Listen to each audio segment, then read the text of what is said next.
Jā, mans draugs trenās jau par jums tā. Esmu uzmetis aci.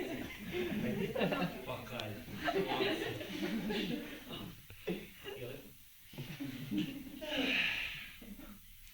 Esiet sveiki!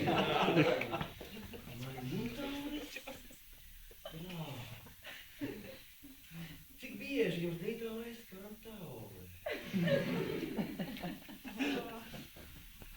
Kas tieši šajā brīdī ir interesē tavā mojā? Ko tu skaties, tur nav nekas?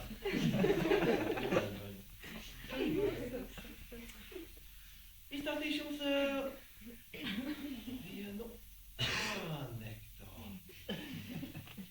Lūdzu, lūdzu.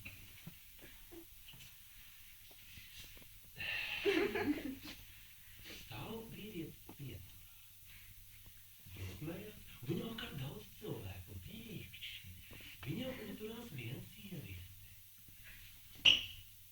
Viņš saka, jums gan ir liels dibens. Viņa paņem liesi, viņam braukt.